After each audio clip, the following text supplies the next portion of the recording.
Hey everybody, thanks for tuning in. This is episode 2, spaghetti sauce. I've been making spaghetti sauce since I was probably, 12, maybe a little older than that.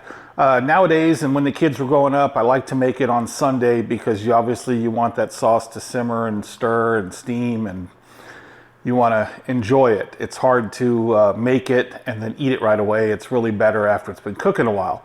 So typically I make it on Sundays, still to this day, and I'll make it Sunday, and then we'll either eat it Sunday night if I made it in the morning, or if I didn't get around to it till Sunday afternoon, we'll let it simmer for a few hours, and then when we get home from work on Monday, we'll heat it up with some salad and maybe a loaf of French bread, and that's what we do. So ingredients are in the description down below. This is also getting made relatively early in the process because when the daughters asked me to make things, spaghetti was the number 1 choice, lasagna was number 2, and I actually make lasagna using my spaghetti sauce, so I thought I'd make the recipe for the spaghetti sauce first. So with no further ado, let's get to it. All right, y'all, this is the ingredient list for Dad's spaghetti. Now, I know that nobody needs to tell me that spaghetti is the actual noodle and that what we're about to make is spaghetti sauce. I understand that. I'm not Italian. I don't need to be told that this isn't sauce, it's gravy. I'm making sauce with meat in it that you can put over your choice of noodles. What you're gonna need is 1 or 2 pounds of ground beef, depending on how many in the household. A half to a whole onion, depending on how much ground beef. And then, as I always say, we grew up raising kids on a budget. So we got garlic salt, onion powder, seasoned salt, Italian seasoning, and oregano, all from the Walmart. We got bay leaves from Ollie's Bargain Bin, and 2 tomato sauce cans, 1 Italian diced tomato, and 1 tomato paste. You can also substitute the ground beef for ground turkey if you're more health conscious than I am. So that's that. Let's get cooking. So the missus is out today with her sister. Her sister had some surgery, so she's gone to visit her. So may have some different camera angles than normal. We'll see how this works out. Couldn't make my tripod bend all the way down to show me what I'm doing. But here it is, 1 chub of beef. We're going to cut this chub of beef open and we're going to throw it in our pan. All right, if you don't know what a chub of beef looks like when it's put into a pan, there it is. Now, I think we're going to use half of Mr. Onion here, so bear with me while I chop this onion. It doesn't matter really how big or small you chop it. I tend to think chopping it smaller is better. Well, if that ain't some Jed Clampett stuff there, I figured out if I put my tripod into the kitchen sink, which luckily is clean today, so my wife will be proud, we can actually get a view of the counter. So I'm going to cut up this onion kind of small, and then we're going to throw it in that pot, and then we're going to turn the pot on and cook it. All right, here we go. So I usually start with the ends. Then I'm going to just peel off the top layer, throw that in on top of my tripod, and then don't cut your fingers now, long slices. And I know there's other ways to cut onions and better trained chefs. I'm a dad. I've been learning to cook since I was a kid. Then I got to working in the restaurants. I just like to cook. I don't know all the latest techniques. I don't know the safe techniques. But I still have all my fingers, and God, I hope if I lose one, it ain't on one of these videos. All right, so this was a half an onion to 1 pound of ground beef. And it goes. In goes the seasonings, which I'll measure them out and put that in the description. Seasoned salt. And I tend to go a little heavy on the seasoning, and the reason for that is you're going to add a bunch of ingredients in, and you're going to lose some of the seasoning when you wipe off the grease out of the pan. This is garlic salt. This is onion powder. I will also say that My family, we probably go a little heavy on the salt, so I try not to do as much as I should. You and your family, you may want to go light on some of the salt to begin with, because you can always add it in later. This is Italian seasoning. This is one I seem to never put enough in. And this is a little oregano. I'm going to cook this down till the meat is brown, the onions are golden. Then we're going to drain off the fat. Then we're going to add in our sauces. So we'll move over to the stove now.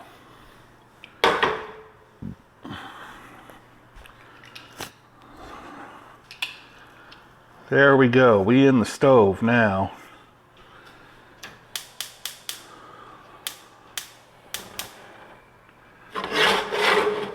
Tell you what, with my wife not here, I need to get a better tripod or something. We're gonna let this heat up. I'll take some pictures of it while it's browning. I think we all know how to brown ground beef. If we don't, this channel is probably beyond you a little bit. Okay, sizzle, sizzle, away it goes. Now, you can use a spatula or whatnot to chop up your beef. We got one of these fancy deals here. I think it came from Pampered Chef, but it's specifically for chopping stuff up that's cooking. It works really well. So I usually just chop away for the initial minute just to kind of help spread the grease around. And we'll come back to it in a few minutes and do it over and over. While we're waiting, I have my sous chef here. His name is Zeus. I suspect he's gonna sit. Yep. He likes to sit here every dinner time on his little rubber mat and wait for me to cook the food. And he's my buddy. He's some kind of rescue pity mix, most loving dog in the world. And we feed him people food. I don't know what to tell you, but we do. And they eat dog food in a desperate situation, like we get home late or we go out to dinner. But yeah, they eat off a fork with us, and he likes to sit here and watch me cook. This is his little sister, Xena. We got her a year or so after we got him. She might be smarter than him. She knows that that's where I'm going to sit with the food. And so she crawls up in my spot and looks off towards the kitchen, waiting for dinner to be done. And then we come over and sit down and eat. All right, we're getting there. It's only been a few minutes. And it's really okay to have a little pink left in it because it's going to sit on the stove and simmer for hours. And I feel like you don't necessarily want to render all the fat out because there's a little bit of flavor there. But I also remember when I was a kid, my parents putting a soup ladle in the top of the spaghetti sauce to get all the fat out, or drag a paper towel across the top of it. So we're gonna let this go another minute or two. I got this fancy pot with holes in the lid, and then we're gonna drain the fat out and start adding in the other ingredients. All right, she's about done here. You don't really want it like burned, you just want it brown, no pink. So I'm gonna turn Mr. Stove off. And we have this fancy lid that goes on here. This pot is probably older than my children. See if I can figure this out one-handed. If you don't have a fancy pot like this, you can get away with a colander. I just like to use my fancy pot. So,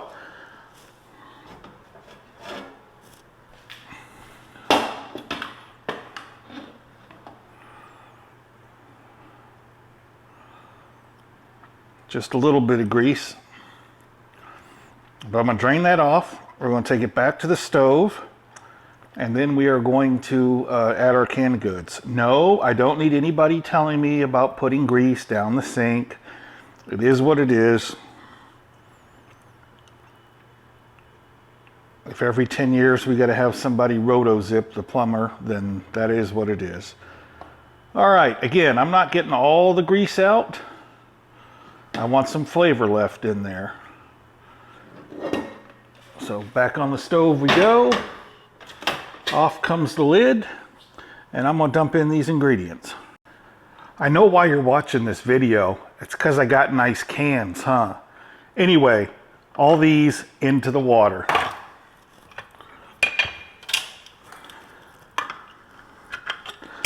I don't drain the juice off the tomatoes. And I am going to do that little splashy thing your parents used to do to get the last of the sauce out. I figure you can't really make it too wet, because as it simmers down, it's going to thicken up on you because the water's going to go away, but the tomato will remain. So I usually start with about a half a can of water. See? Just like when you were a kid, right? Whoosh, whoosh, whoosh, whoosh, into the bowl. Only one actually needs to use a can opener, and that's that little bitty tomato paste.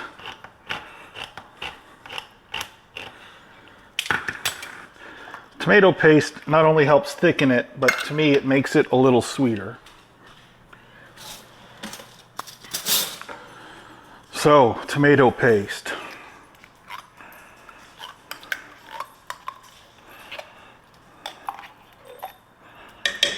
Yep, I should be using a spatula, but I grabbed a spoon.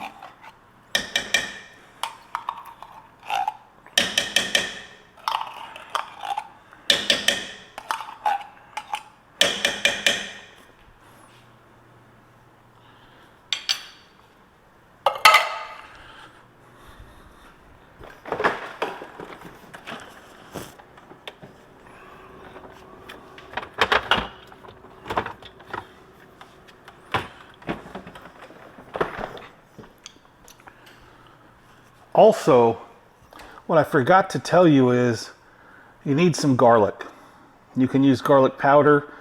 I have chopped garlic, great value brand of course, that I can't find immediately, so rather than leave the tape roll, I'm just going to add it in later. Then you need your bay leaf. And I remember people always saying, oh, one bay leaf, just one. I put 2 or 3. I don't really care. Maybe 3. There's 3 good sized ones. Then I'm going to come back with more Italian seasoning, a healthy amount, and some coarse ground pepper. Now we're going to turn the oven back on, put it up to about a medium-high heat, wait for it to start boiling a little bit, then we're going to drop it to low, and then you can let it go all day long, the longer the better, to get all those flavors assimilated in together. All right, let's come back to it once it's bubbled and ready to go. So just so you know, this is about what the consistency should be. This is with the half a can of water, the 2 cans of tomato sauce, the diced tomatoes, and the tomato paste. I've got it stirred in so it is consistent. Starting to get a few bubbles on the side of the container. When I see it starting to erp up tomato sauce, that's when we're going to drop the temperature and let it simmer for a while. And this will come out real good. I'm making this at like 6 o'clock at night, so this probably will be dinner tomorrow rather than dinner tonight. Also, we got our garlic in. I put in about a tablespoon for this recipe. We like garlic in this house. My father says that it's been scientifically proven if you eat garlic, then you'll sleep well at night. He says you will sleep alone, but you'll sleep well. All right, here we go. Starting to get these little eruptions. Time to lid it up, shut it down, and we'll check back on it in say 30-45 minutes. It will thicken up. You can put water in it to thin it back out, and as it simmers, it's going to thicken up again. And I like mine a little on the thick side because I hate when the ingredients and the water separate when it's actually on your plate and you're trying to eat spaghetti. All right, guys, there's Dad's spaghetti. It's going to be on the stove for a while now. I'll bring back this video once we've got it heated up tomorrow and we're getting ready to plate it up. Appreciate you watching. I'll see you tomorrow. Okay, tonight's the next night from the time I filmed the initial video. We've got the spaghetti sauce heating back up. My son and son-in-law are coming over. They actually just live across the street. So we're going to boil some noodles. Don't think I need to show you that. Just read the instructions. And we will show you the plated up product here in a second. All right, kids will be over in a minute. As soon as they are, we'll start this water boiling. I got the oven on for a little bread. And the sauce is all reheated and ready to go. This is the thickness and consistency I like. That way it's not all broken down and watery when you serve it up. And tonight we are going to be using my favorite, Great Value penne.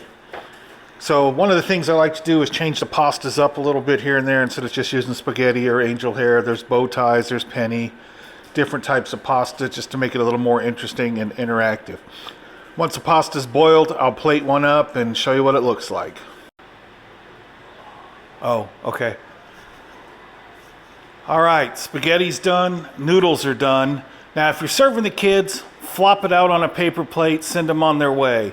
If you're having guests over, you could maybe get something a little fancier and serve it and then bring it to them as it's done. So I'm gonna dish up a plate here.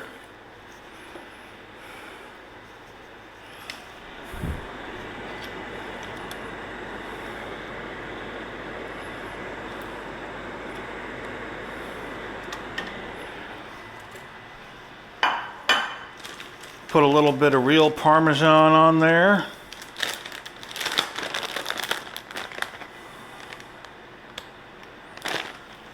And a little dash of color, thanks to Great Value parsley flakes.